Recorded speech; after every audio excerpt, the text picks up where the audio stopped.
Spirituality is about living and walking an enlightened path. Why is this happening to me? Why am I going through this? How can I work with my emotions? How can I negotiate this being? It's not about, oh, I believe in God and then go out and take from somebody. Mm. Religion is too in a way gray in but spirituality is about walking it and embedding it into who we are.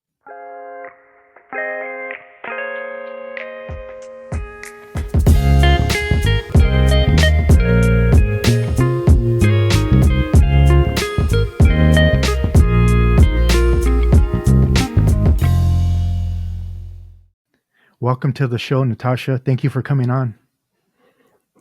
Thank you for having me. I am forever blessed to be with you today. And what an amazing journey that you've been on, that I'm witnessing in your soul story. And I do not open up to anybody unless I have permission, but I'm just grateful that you have trusted me to be on your show to be a voice for the loving guidance that my team and I have for those around me. Thank you. I appreciate that. I guess get into a quick question. This is going to be a little thought provoking for some people and maybe challenge some other religious beliefs or beliefs about life in general. What kind of advice would you give the listener to maybe be open, at least be open to a conversation like this? Well, I know I have an understanding that right now we're really sorry, my camera's off here. That we're in the story of finding our own truth, and we are really waking up to that. Like, I have a story that our elder way, you know, our elder way would be canning, drumming, walking a spiritual path within reason, those old elder ways, the things that feel right to us, that feel grounded, that have understanding, that they have longevity, working with herbs, gardening, a lot of those things that we're stirring up, though, the stories of the religions, the humanness that gets created.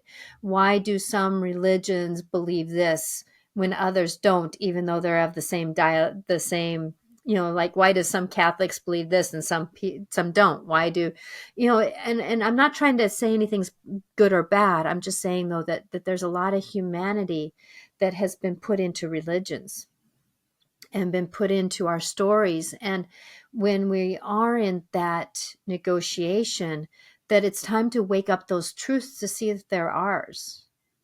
And that's why we're having so many podcasts out there about spirituality, because spirituality is about living and walking an enlightened path. Why is this happening to me? Why am I going through this? How can I work with my emotions? How can I negotiate this being? It's not about, oh, I believe in God and then go out and take from somebody. Mm. Religion is too in a way gray in but spirituality is about walking it and embedding it into who we are, our daily our intentions. What is our Mm. intentions?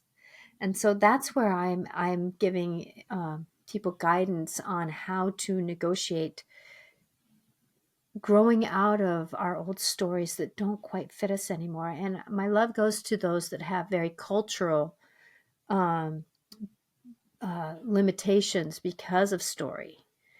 And how can we help bring enlightenment in through our cultures that we have, and there's a lot of struggles out there about that.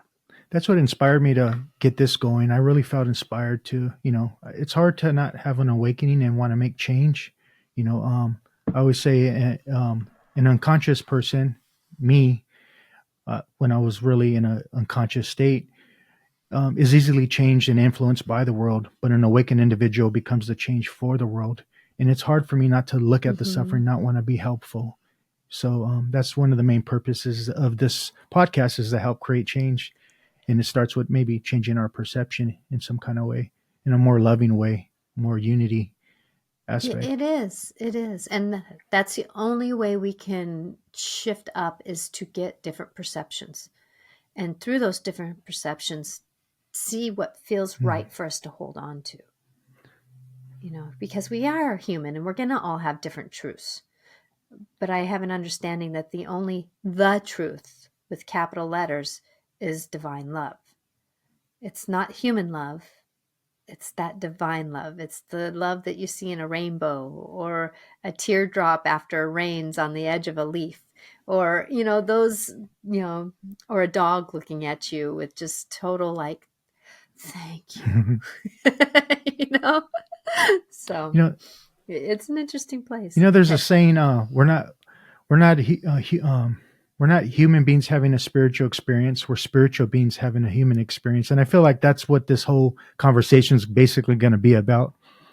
Light beings, spiritual beings, whatever you want to label it as. But so that brings us to a beefy question. What are the Akashic records, and what is the soul and the purpose of reincarnation? Wow, there's three big ones right there. Three big ones. So I now remembering that I have a truth, I have an understanding, I have a message that comes to me about these things. Now you may be talking to other people that will have a different perception and a different understanding. So please remember that this is Yes. mine, and I want you to gain your own. Okay, that's the work I do, is that we all have to find our own truths. So my understanding of Akashic records is that I personally have my own Akashic records. Akashic records are like our soul's story, our soul's walk, our individual soul knowing. And I understand that my higher self has insight into that book, or those rooms, or that understanding of knowledge. If anybody watched Harry Potter, those room of Mm. all the balls, you know that those it's kind of like that, where you have these different things. For me, when I walk into there's room with different things in it, and I can walk into different parts of it. Now the world has its Akashic records, so everybody has their own individual Akashic records inside the big Akashic records of our world that holds the story of what our is. Then there's a universal Akashic records for each universe. And then there's the Akashic records for the whole universal. How many universes are there? There's Akashic records for that. And Akashic records are the Mm. timekeeper. That it's the time. Even though there's no time, but there's the experience keeper, let's say. It's the understanding that this happened keeper. And there is that way to do that. And that's where you go. Akashic records, is how do we negotiate that? And then that leads into our soul, which I have an understanding our soul is energy.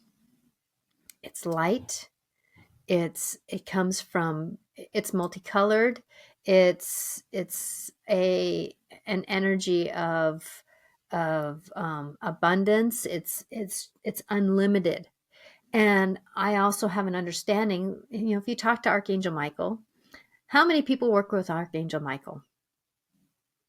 Pretty much everybody, right? And so our soul isn't always whole.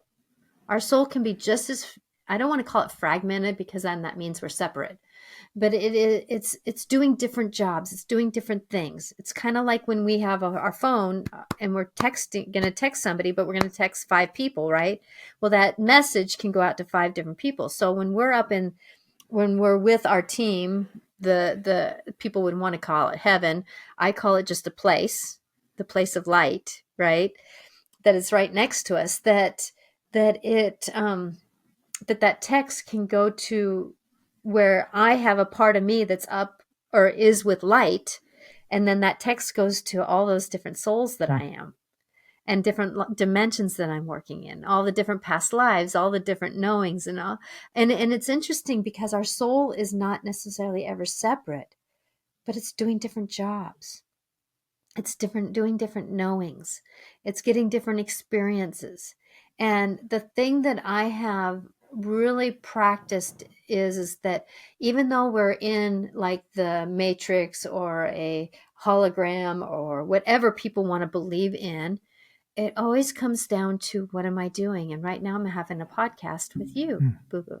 You know, that I'm having this moment with you. And that's what we have. That's one thing that our soul wants us to do is to come down. Now, I have an understanding that my body is the skeleton of my soul, and the soul is my aura. When people say, "Oh, I'm looking at your aura," I have an understanding they're actually looking at my soul, all the colors that my Mm. soul is, right? And so we just have different wording for it. And so my soul is huge. It's not limited by my body. My higher self, I have an understanding, is kind of like the brain of my soul. It's the one that connects with the Akashic Records to all the different things, which then connects with my mind's body, my mind of my body, right? And so our soul is light, it's energy, it's music, it's flowers smell, it's whatever. It's a battery, it's an energy, it's amazing. Mm. There's no words to describe it because it's unworldly. It's not of our world, but it gives us a chance to be on this world. So going back to your statement, we're spiritual beings having a human experience. I have an understanding that in one breath, we're humans having a spiritual experience, we're spiritual beings having a human experience. It's one of the Mm. other, and it's not one or the other. It's one and the other. I love that. And then there was one other question. What was it? Akashic Records. What is the soul? And What is the purpose of reincarnation? Reincarnation. So reincarnation, I have an understanding is that it's our soul's purpose is to create energy in this world, of the worlds. I'm adding an S on that. And so when we're reincarnated, our soul decides to go back into some kind of physical form. That could be a star being, that could be as an angel. I have past lives as an angel, right? But I was more in a physical form, even though I'm still in spirit form. Does that make Mm-hmm. sense? So because an angel can take a form, so they're doing something as a form. They're not necessarily in physical form, but they're in a form. And so they're having an experience. And so when we're doing reincarnation is to experience, to help the evolution of our lives to become our enlightened self. So those lifetimes of being a dragon, I got experiences as dragon. As when I was in a star being, I had experiences as a star being and doing fights. There was a lot of wars going on when I was in that form, right? and and so with that there's these different, I can't tell you why we're reincarnated because it's an individual path, but it's to gain experiences because physical form gives us a different experience than just staying of light. There's down here in the physical form, we get stretch and pulled, we get cause and affected, we get we get mindseted. You know, we get all these different. We get storyized. You know, we get these different things that create our patterns, and that's why we get reincarnated, is to have the stretch and pull, to grow, to be more enlightened because of it, in spite of it. Mm. I hope that Yeah, it answered the did. Thank question. you. I come to realize like whatever I go through in my life experience, it's for one reason and one reason only, and it's for that expansion of consciousness. Now, I can't explain it Yes. on a deeper level, like I asked you, but that I know that everything I'm going through is to expand my mind and heart. Yeah, Exactly, exactly. And what are we going to do about it? yeah. You know, what are we going to do about it? What are we going to do about it? I heard you talk about your pre-birth experience. Would you like to touch on that a little bit? Yes, I have been one who has lived in an awakened soul life, as Hmm. I call it. That my soul really knew why it was here. I remember writing my contract coming in. You know, I remember well, I've been poisoned, so no, I'm not going to take smoothies. I'm not going to drink anything that has that. Oh, that smell, yeah, that smell is like being in the dungeon. I'm not eating that, you know. And so I was pretty limited about how I was coming in. And then when I came in, that I remember sitting up in a hospital room in the corner, up in the corner as a soul, looking down on my mom. Obviously was in the middle of the room. There was a nurse, standing there waiting at the head, and there's the doctor, ready to catch the football. And then all of a sudden, pop, I'm seeing the inside. I'm assuming is my mother, because it's all gooey and icky and bloody, and then all of a sudden, pop out, here's the doctor's face, round mask, cap, kind of a little bit gray haired. I can see on the underside of the medical cap, right? And you know having those perspectives, and then having many many visions, soul visions, of being picked up out of my crib, and doing different things all the way before 3 o'clock, when I was 3, that I have great memories of sitting there doing different things and being different things. And how do I know what my ceiling looked like, being like a 1 year old or 1 month old or 1 week old, right? You're not supposed to be able to see, but I remember seeing the top of the ceiling that was kind of a grayish pinkish color, and then popping up and seeing my mom smile at me at the same time, seeing some of the crib sides. But I remember my head was unsteady. She had to pick up my head because I wasn't strong enough. So that means I was 1 week old, maybe. Hmm. So with that, and then being able to witness spirits around me, and hearing things, and witnessing things, and seeing the bigger picture of why things were happening, and following the universal laws in life. Be kind to others so that they can be kind to the world around them. Take care of Mother Earth. I couldn't steal when I was growing up. I just couldn't do. There's things I just couldn't be. I couldn't be mean to people, even though there was a little bit of a humanist that came in with my cousins and stuff like that. But overall, though, I found that I was pretty, witnessing myself and hearing from others, that I was pretty quiet and pretty inward about doing certain things. So I really believe that I've lived a soul awakened life. I've seen why. I've always asked the question, why? Why is this happening to me? What can I do about it? Where can I go with it? What am I supposed to do with this? Whatever this was. Yeah, thank you. I guess Mm-hmm.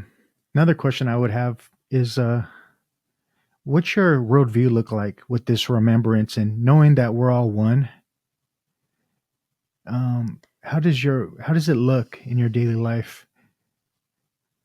Because I know we're still having that experience as being in this form. I still get angry. I still get Mm-hmm. upset. I still get, but I'm not, I don't drowning in that anger and resentment anymore like I once was. And I live as if we're Mm-hmm. one. I might not be, hopping and skipping, riding unicorns and farting hearts all the time, but I do treat everything Mm-hmm. as everything is one. Like I don't let the divisions and the collective belief systems from different groups blind me from the oneness of life. How does that look with you? Mm-hmm. I had an image one time that I was above the earth in just a little bit, to where I saw, like, if everybody was outside and we were all crowded, one to one to one to one to one. And then all of a sudden, I saw all the angels that were with Mm. them. And then I saw all the different perceptions, truths, understandings. And I really witnessed, wow, no wonder we all have different story. Why? No wonder we all are struggling. No wonder we're all struggling, because no matter what happens in our life, we're always going to have a different perspective.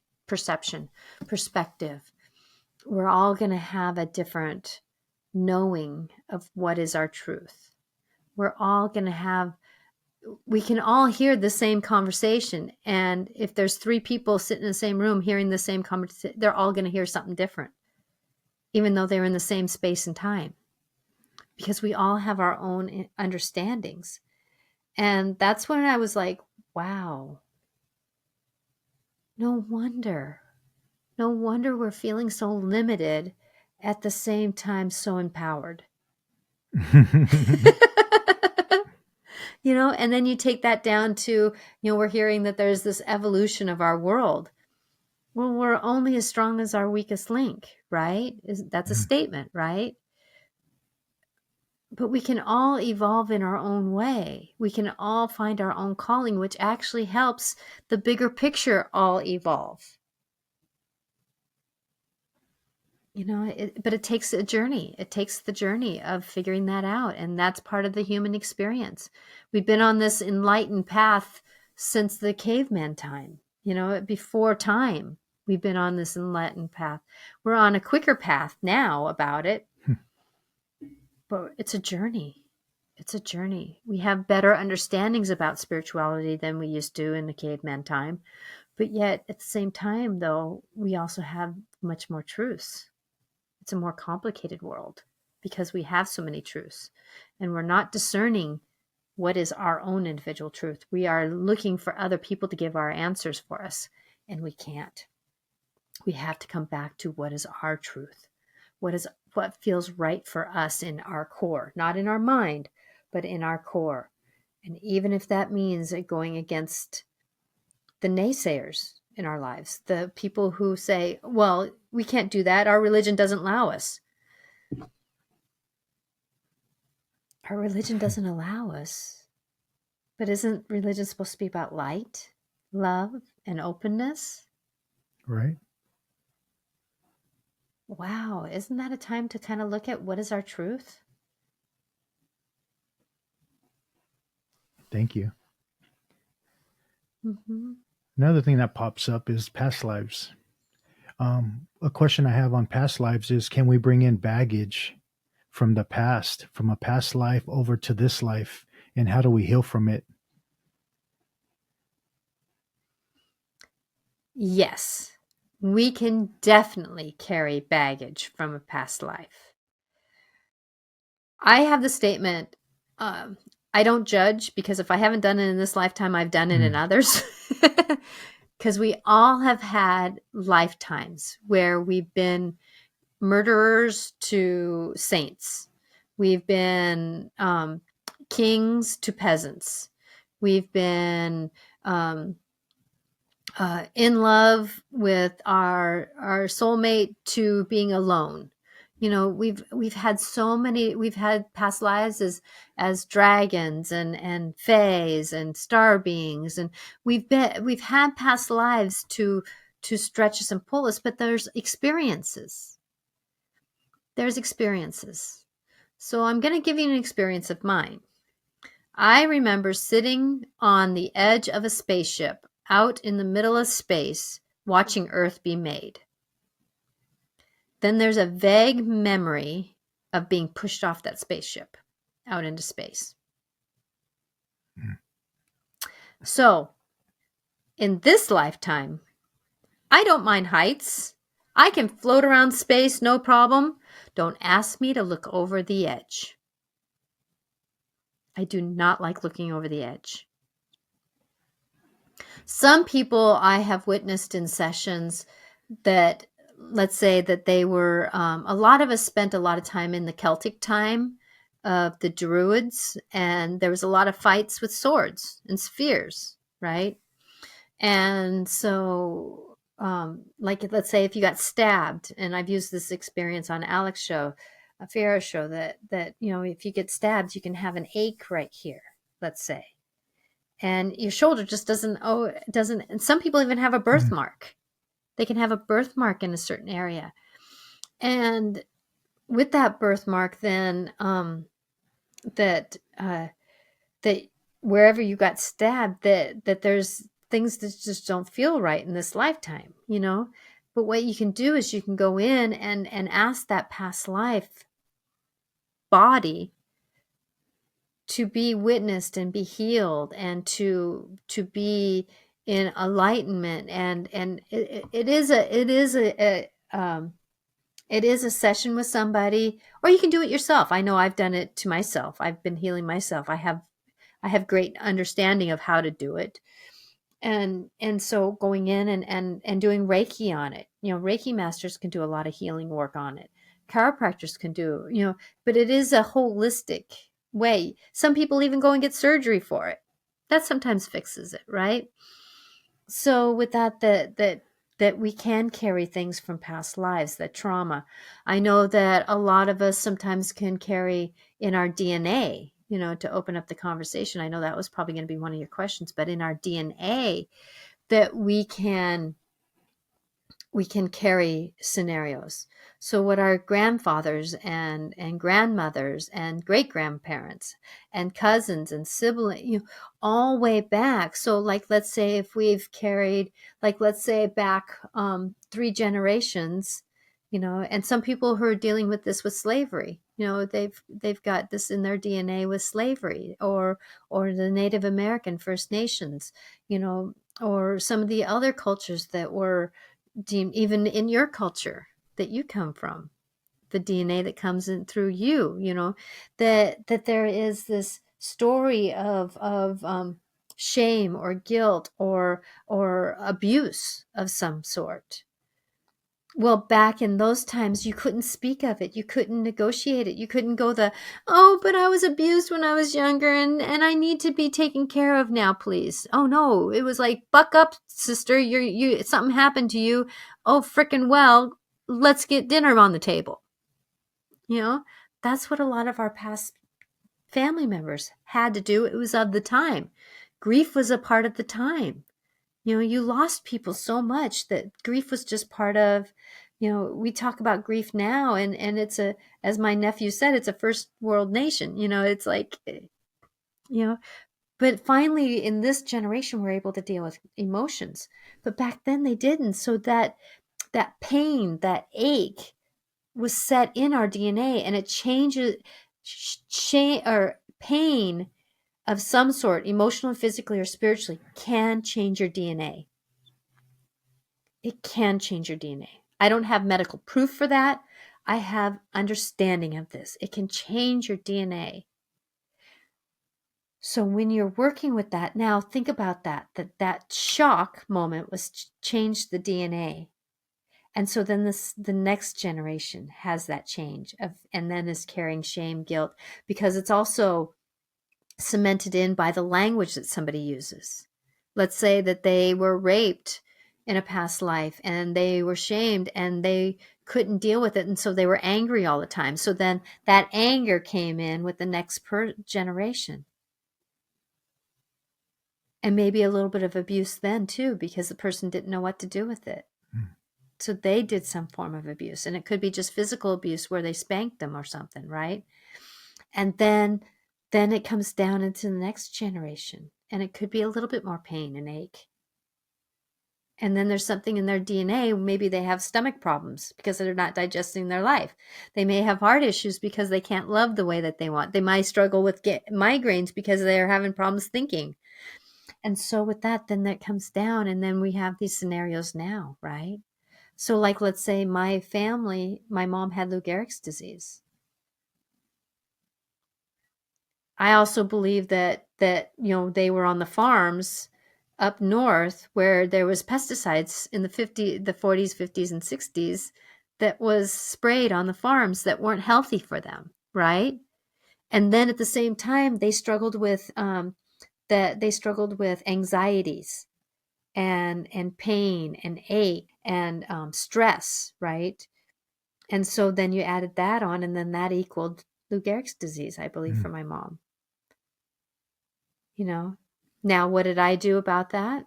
I checked in with my cells, my DNA. I've checked in with my ligaments. I checked in with my with the MS and the Lou Gehrig's, and I said, I'm free from that journey.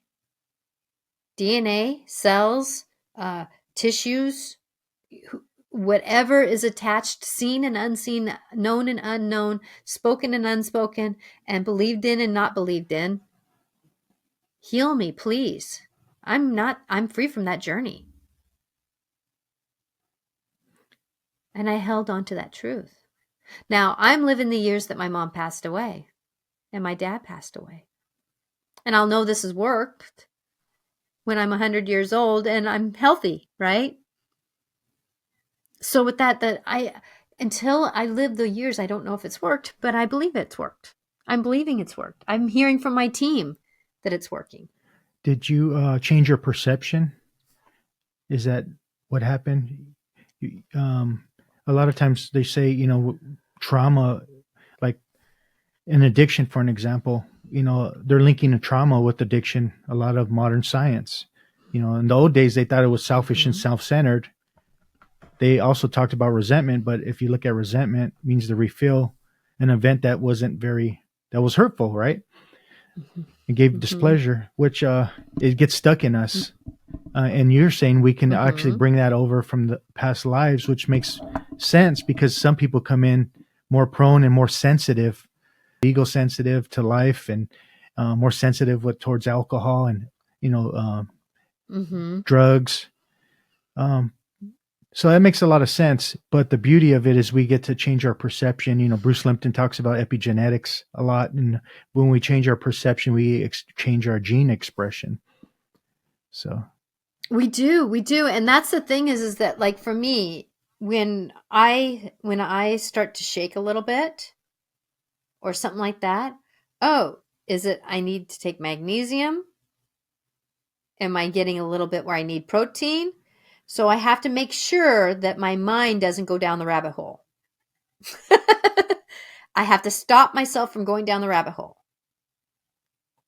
Oh, is it something that my mom had? No, cancel, clear, delete that. I love that. Cancel, clear, delete, like a computer, right? I'm done. And I practiced my way out of that. Now, back in my 40s, I was really going through the story. Am I deciding to be my parents? No, I'm free from that. And then it really kind of realigned with looking at it again when I became the same age as my parents getting sick. And how did I look at myself? And I had to get a different perception. No, it is, I need my magnesium or vitamin C or D or whatever it is, right? That my body is saying that my ligaments have a story, but I have to be careful with it. I have to be engaged with that. It might be something else. Then does that mean that, like when my dad having colon cancer, right? Does that mean that I still don't go in and do my stool samples and I check my stool and I, go in and I check in with my body? Am I digesting my life? How am I looking at it? Oh, wait a minute, I'm getting an ache right here. Okay, that's an energy block. So how am I going to move that energy block so it wants to move around, so it doesn't stay in a place? Because a lot of times cancers and stuff happen because we don't move the energy. There's stagnant energy from past life, stagnant energy from this lifetime, stagnant energy from belief systems, right?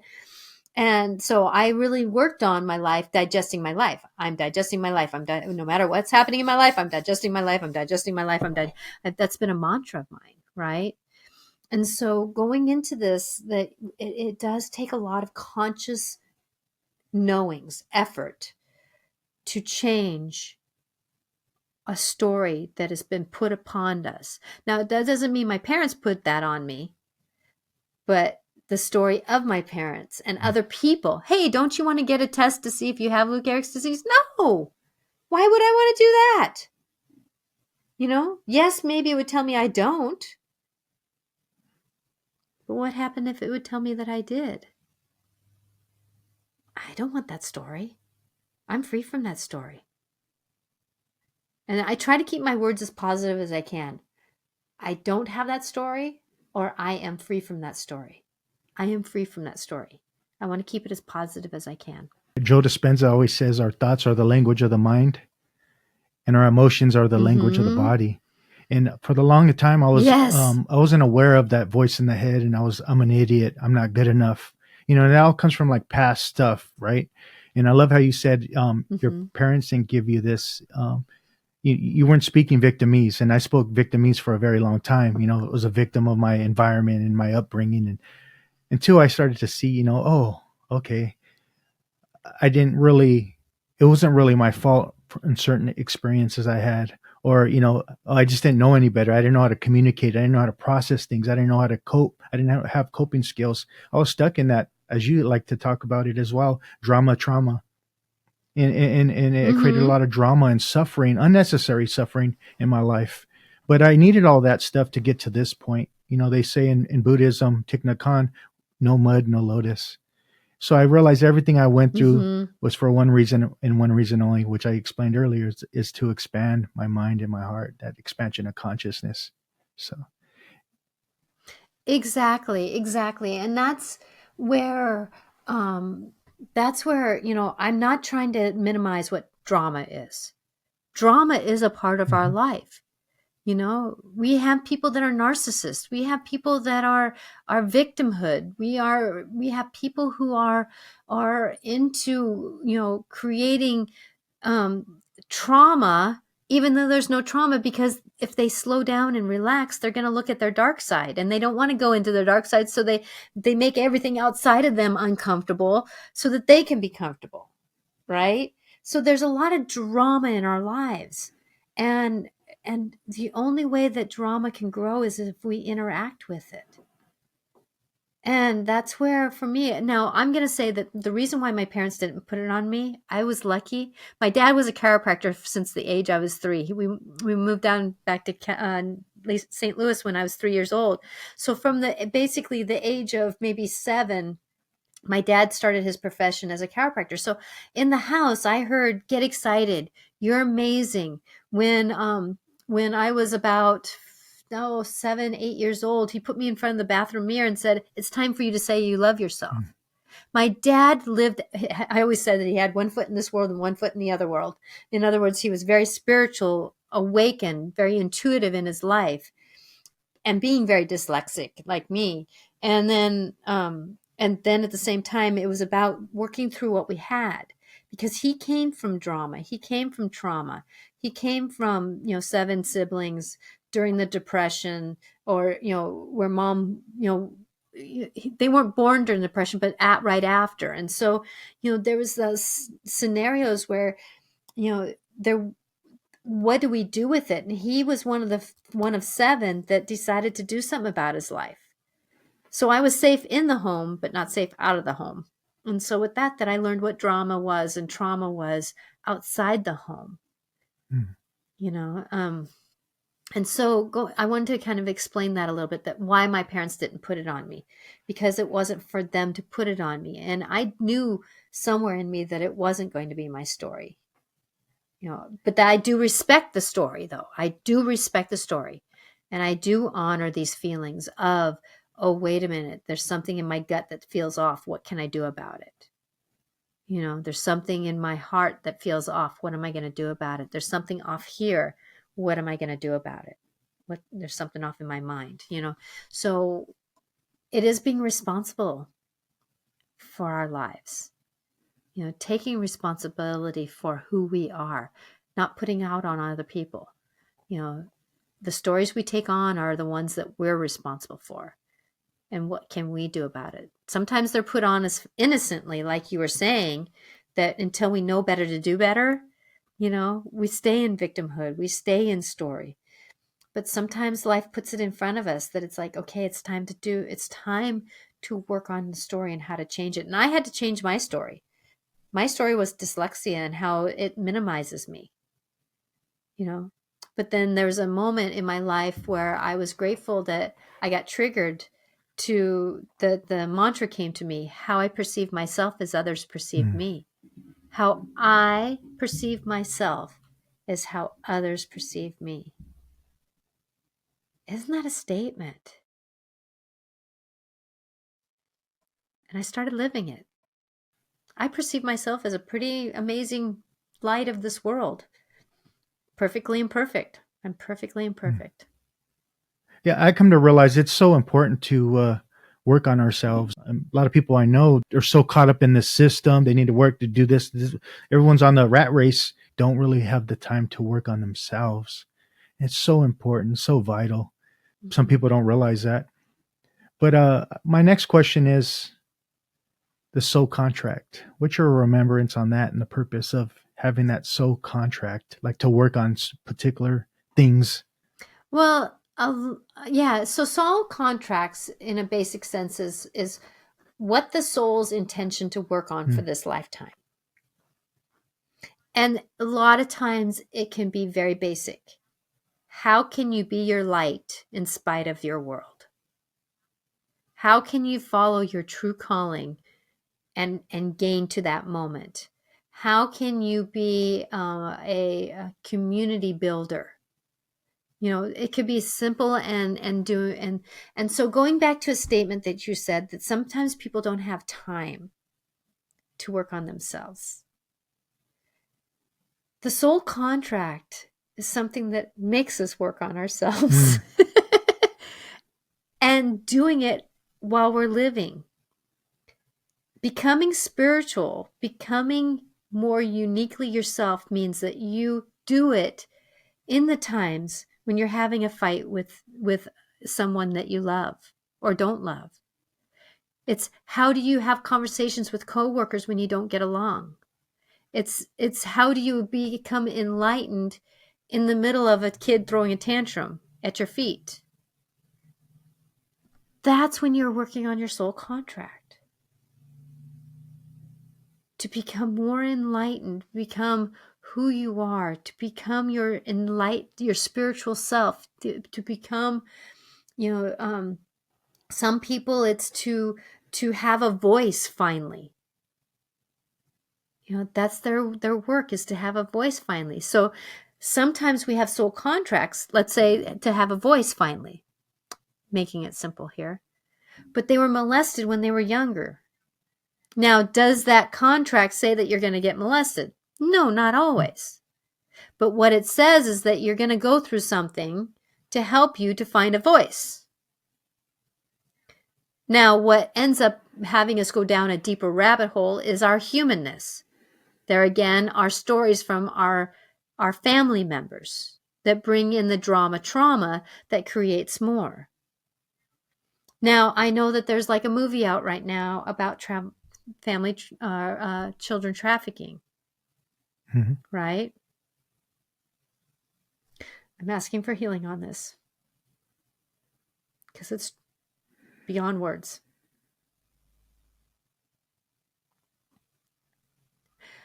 I have an understanding that that is not necessarily always in somebody's contract. Some people have a contract to be in this world a short time. Some people have some souls have a story to bring light to the darkness. Some souls who are meant to find a voice they get trapped in the darkness of humanity. And I pray that they can find their voice when they get out. It doesn't make it right, it doesn't make it okay, but it makes it that we have to shift our humanity. We have to negotiate the darkness that we are in the midst of it. And that is my definition of God, is the spirit that weaves through moments in darkness. There was a story that I heard somewhere that somebody who was in the prostitute story of that this man looked into the prostitute's eyes and saw the hurt and decided, since he was in the prostitute negotiations, he knew the game of it, that he was not going to do it anymore, that he saw the pain and the hurt, and he was going to be an insider for the people to fight the darkness. That is what I believe God is.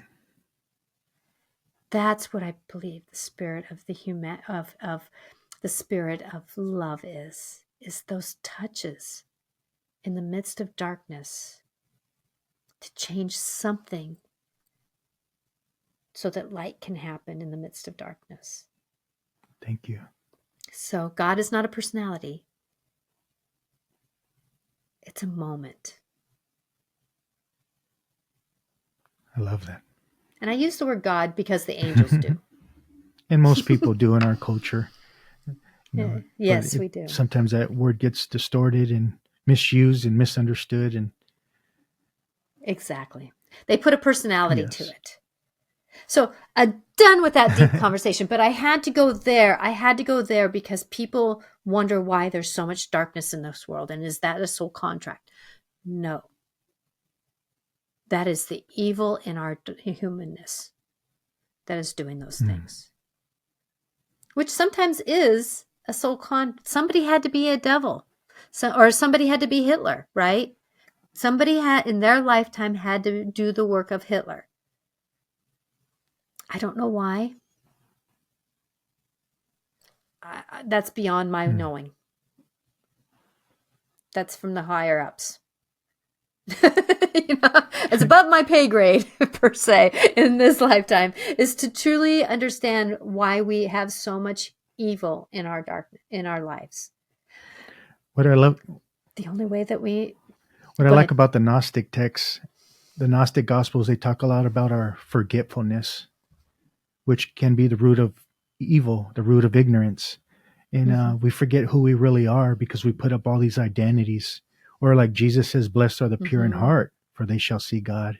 And once I start to remove these egoic identities, these false sense of self, and I step more and more into that oneness of life because I'm living in heart consciousness versus ego consciousness. And it's more unifying, and it's more, I live more like I'm one with everything. I'm more mindful, more respectful. And when I do, I don't suffer from alcoholism like I once did in my life, but I suffer from assholism at times. But I have tools to correct that. I have tools to correct that, and because I am having that human experience, and I get to work on myself. It's a continuance. I'm always going to need work on myself. I'm always have something to work on and question my perception, but it's a beautiful process. And with that, I enjoy the human experience. And one last question. I have a friend that's his father's getting ready to move on and leave the body. And what kind of anybody that's grieving from a loved one and knowing about the other side, what kind of advice can you give them or insurance that they're okay? Life goes on because I don't believe we die. I don't believe who we really are. It's deathless. Be still and know the deathless self because you can't kill God. No, you can't kill our light. No, we can't connect. So understanding that the grief process that we go through after somebody leaves or during the leaving, that there is our body. Our body is part of the vessel that we are in this lifetime. And it's very primal. It likes to breathe. It likes to swallow. It likes to see. It likes to feel.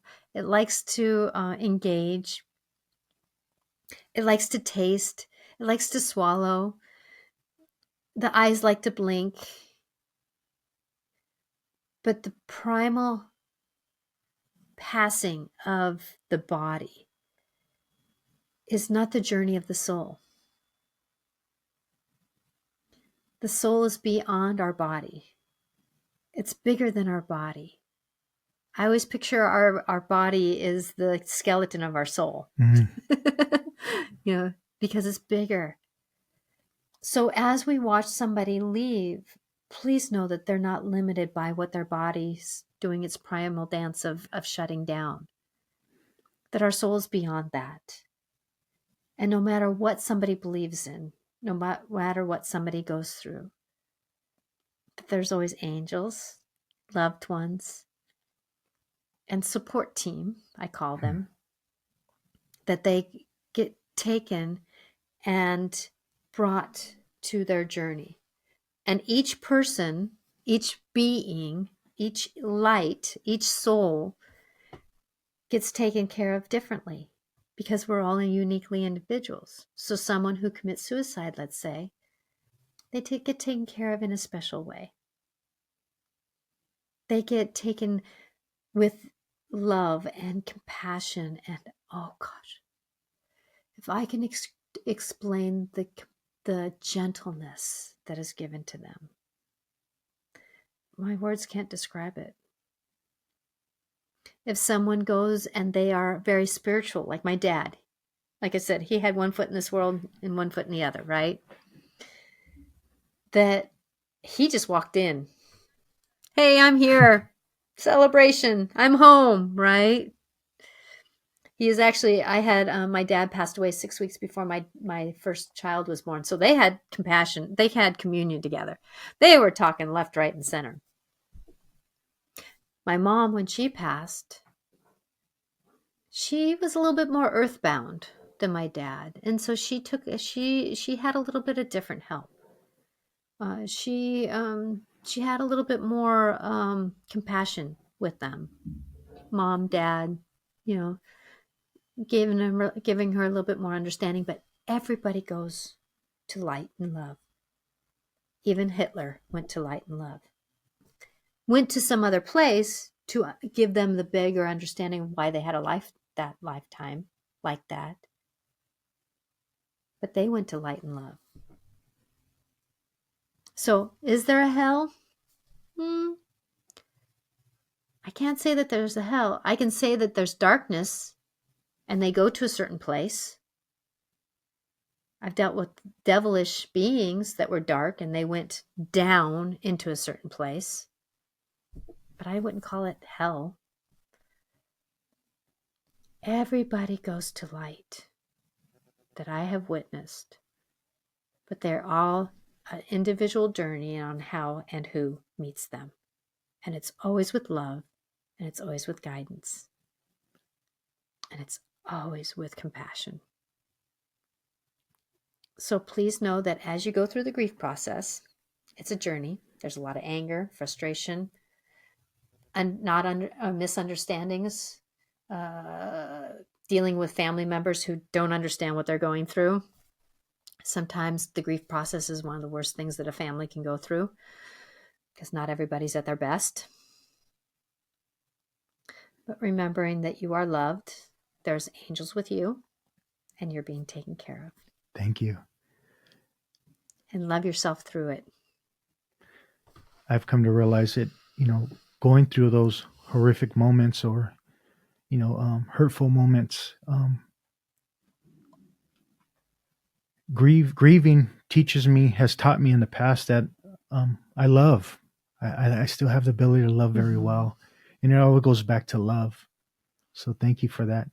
It really does. It really does. And that's the thing is that I have witnessed grief being the biggest vulnerable moments in our life. And vulnerability is our greatest strength if we use it well. And thank you for being vulnerable and starting this new podcast because, wow, it's going to be amazing. Thank you. It's just going to be amazing. Thank you, Natasha, for joining us. Any last words before you go?